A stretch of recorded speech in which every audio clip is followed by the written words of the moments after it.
আমার সন্তান হয় না, আর তার জন্য রোজ শাশুড়ির অপমান সহ্য করতে হয়।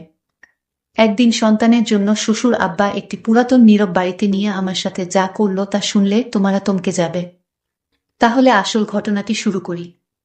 খাবার টেবিলে সদ্য বিবাহিত দেবর আর তার বউকে যখন খাবার বেড়ে দিব, ঠিক তখনই শাশুড়ি মা প্রায় তেড়ে আসলেন। করছোটা কি? নতুন বিয়া করা পোলা আমার, বিয়ার দিনই তোমার সব কইরা খাওয়ানোর কাম নাই? নিজের মতো আমার ছোট পোলার বুটারে ও বাজা বানাইবা নাকি?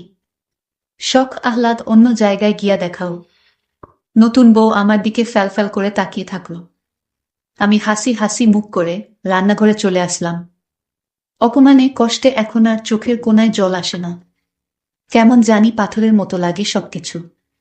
ঠিক একটু আগে ঘর ভর্তি মানুষের সামনে যে এত বড় একটা ব্যাপার ঘটে গেল, এটা মনে হয় শুধু আমার কাছেই বড় লেগেছে। সবাই ও ঘরে দিব্যি হাসছে, কারোর কিছু যায় আসেইনি। 6 বছর আগে এই বাড়িতে আমি বউ হয়ে আসি, সবার কত উল্লাস, আনন্দ। বাড়ির বড় ছেলের বউ আমি। শাশুড়ি মা আমায় মাটিতে রাখেন না পিঁপড়ে খাবে, মাথায় রাখেন না উকুনে খাবে। এরকম আদরে পেয়ে আমি এ বাড়িতে বউ হয়ে আসি। সেদিন রাতে আমার স্বামী রনি সাহেব আমাকে খুব স্পষ্ট ভাষায় বলে দিলেন, দেখো, এ বাসায় কখনো মায়ের অনুমতি ব্যতীত একটা কাজ করার চেষ্টাও করবে না। মা যা বলবে সেটাই মেনে নিবে, কোনো জিজ্ঞাসা করা যাবে না। শুধু এটুকুই চাও তোমার কাছে। বাপ মা মরা মেয়ে আমি, এত আদর স্নেহ যে শাশুড়ি করেন উনার কথা উনি না চাইলেও আমি শুনব। একজন মা পেয়েছি, এটাই আমার অনেক বড় পাওয়া। প্রথম প্রথম সবকিছুই বেশ ভালো লাগছিল। বছর 3 পর যখন সবাই বারবার বলছিলেন সন্তান নেবার কথা, তখন আমরা দুজনেই বেশ চেষ্টা করছিলাম সন্তান নেয়ার। কোনোভাবেই আমি সন্তান হচ্ছিল না। শুরুর দিকে সবাই বেশ সান্ত্বনা দিলেও শাশুড়ি মা একটু একটু করে রোজ কথা শোনাতে লাগলেন। আমার স্বামী সবকিছুই দেখতেন, কোনো দিন ও এসব নিয়ে একটু শব্দ অবধি করেননি। ডাক্তার দেখানো, পরীক্ষা নিরীক্ষা করানো, কিছুই বাদ দিলাম না। আমার সকল রিপোর্ট নরমাল আসলো, কোনো সমস্যা নেই। কিন্তু কোনোভাবেই আমার স্বামী কোনো টেস্ট করাতে রাজি হলেন না। এক রাতে শাশুড়ি মা খাবার টেবিলে খুব দুঃখ করে বলেই বসলেন, যেই মেয়ের কম বয়সে মা বাপ মইরা গেছে, সেই মেয়ে আর আমার বংশে বাতি জ্বালাইব কি? কুফা এক মাইয়া। রাগে কষ্টে সামলাতে না পেরে সে রাতে বলে বসেছিলাম, আপনার ছেলেকেও টেস্ট করাতে বলেন আম্মা। আমার তো সবই ঠিক আছে, ও তো কোনো সমস্যা থাকতে পারে। সে রাতে আমার বলতে হয়তো দেরি হয়েছিল, কিন্তু টেবিল ভর্তি সকলের সামনে রনির চড় মারতে দেরি হয়নি। ধীরে ধীরে রনির সাথে আমার একটা দূরত্ব সৃষ্টি হয়। সকলের রান্না করা, বাড়ির সমস্ত কিছু করে রাখা, শাশুড়ি মায়ের গালি খাওয়া, নন্দের কথা শোনা, দেবরের অনর্থক চেঁচানো। রাত শেষে রনির ইচ্ছে পূরণ। ঘরভর্তি এত মানুষের বাড়িতে আমি কোণঠাসা হয়ে পড়ে থাকলাম।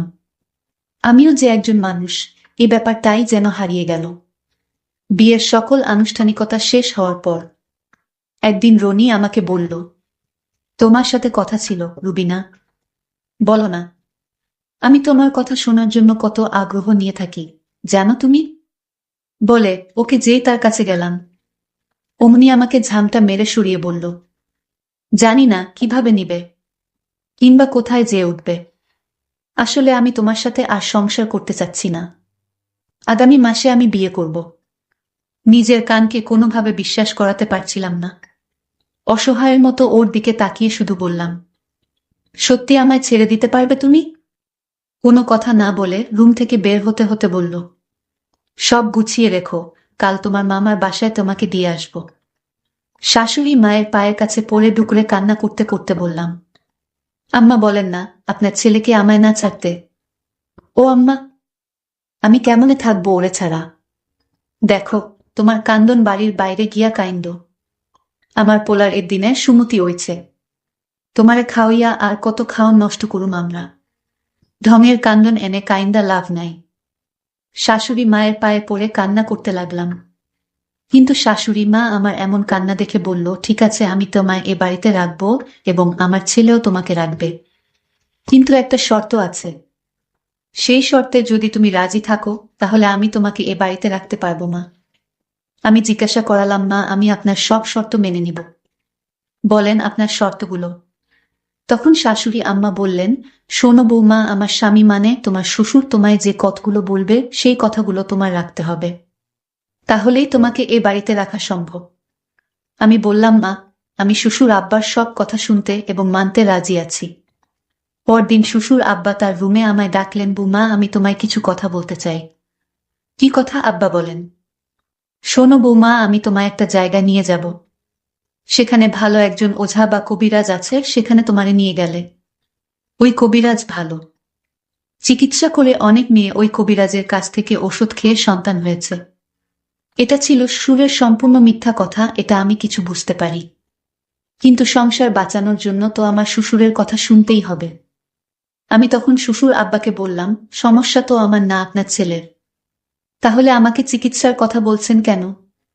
তখন শ্বশুর আব্বা রাগান্বিত কণ্ঠে বলে, শোন মেয়ে, আমার কথা না মানলে তুমি এ বাড়িতে থাকতে পারবা না।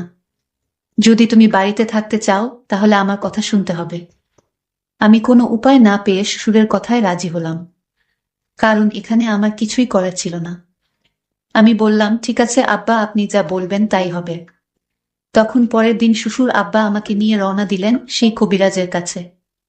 আসলে সেখানে কোনো কবিরাজ থাকে না, এটা একটা পুরাতন ইটের তৈরি ঘর, ওখানে আমার নিয়ে গেলেন। আমি বললাম, আব্বা, এখানে তো কেউ নেই, এটা তো পুরাতন একটা ভাঙা বাড়ি, এখানে তো কবিরাজ কোনো রোগী দেখি না আব্বা। তখন শ্বশুর আব্বা বললেন, বৌমা, তোমার মোবাইল দিয়ে একটা ফোন করো তোমার বরকে। আমি রনিকে কল দিলাম। রনি বলল, তুমি ফোন দিয়েছ কেন? আমি তখন বুক ভরা কষ্ট নিয়ে বলেছিলাম, আমি তোমাকে ফোন দেয়নি, আমাকে ফোন দেওয়ানো হয়েছে। কে দিতে বলেছে? তোমার বাবা, মানে আমার সুর। তখন বলল, দাও বাবার কাছে। বাবা, তুমি কেন ফোন দিয়েছ? শোন রনি, আমি তোকে ফোন দিয়েছি একটা বিশেষ কারণে, তুই তাড়াতাড়ি রমন মঙ্গল পুরাতন বাড়িতে আয়, একটু জরুরি কথা আছে।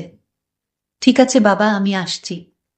তখন রনি বাবাকে জিজ্ঞাসা করল, কি কথা বাবা, বলো। শোন, আমার বৌমার ডাক্তারের সমস্ত রিপোর্ট ভালো, আমি নিজ চোখে দেখেছি। কিন্তু তুই পরীক্ষা করিসনি কেন? বাবা, তুমি আমাকে দোষারোপ করছো। হে, আমি তোকেই দোষারোপ করছি। বাবা, তুমি নিজের ছেলের প্রতি এমন অত্যাচার করতে পারো না। এটা অত্যাচারের কি হলো?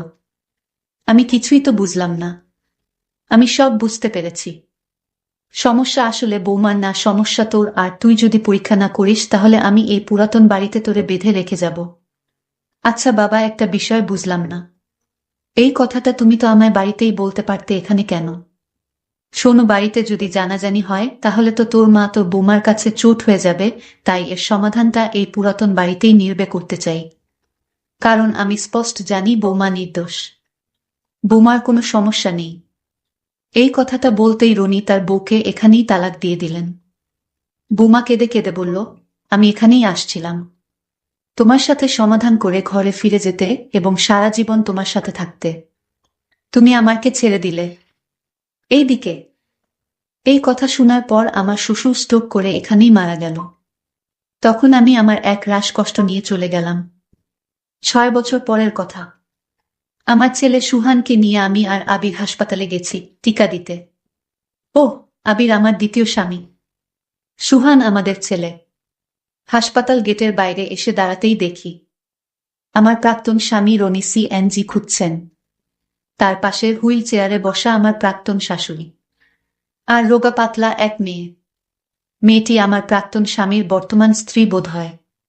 আমি আবিরকে নিয়ে একটু এগিয়ে যেয়ে আমার প্রাক্তন শাশুড়ির দিকে তাকিয়ে বললাম, চিনতে পেরেছেন কি না জানি না, আপনাকে এখন কি বলে সম্বোধন করব সেটাও আমার জানা নেই। এই যে সুহান, ও আমার ছেলে, 3 বছর বয়স, আর ও আবির, আমার স্বামী।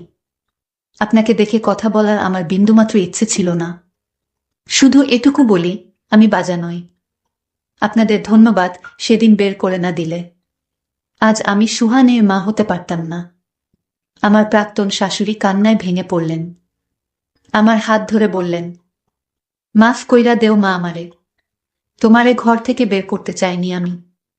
তোমার শ্বশুরকে দিয়ে আমি তোমারে ঘরে ফিরিয়ে আনতে চেয়েছিলাম, কিন্তু আমার অবাধ্য সন্তান তোমাকে ছেড়ে দেওয়ার পর আমার এখন এই অবস্থা মা। আমার পোলার ঘরে এখনো কোনো সন্তান হয় নাই। তোমারে আমি ভুল বুঝছিলাম মা। হাত ছাড়িয়ে নিয়ে ওনাকে বললাম, কিছু ভুলের মাফ হয় না। ভালো থাকবেন আপনারা। আমার প্রাক্তন স্বামীর বর্তমান স্ত্রী মেয়েটার দিকে তাকিয়ে আমার বেশ মায়া লাগলো। দর্শকদের উদ্দেশ্য করে একটি কথা বলতে চাই, সন্তান দেওয়ার মালিক আল্লাহ, এখানে মানুষের কোনো হাত নেই। তবে আপনারা শুধু বউয়ের উপরে দোষ চাপাবেন না, কারণ এই গল্পে আপনারা বুঝতে পারলেন সমস্যাটা বউয়ের ছিল না, ছিল তার স্বামীর। আপনারা না বুঝে কখনো নিজের স্ত্রীকে ভুল বুঝবেন না। আজকের ঘটনাটি কেমন লাগলো তা কমেন্ট করে অবশ্যই জানাবেন। ভালো থাকবেন, ধন্যবাদ।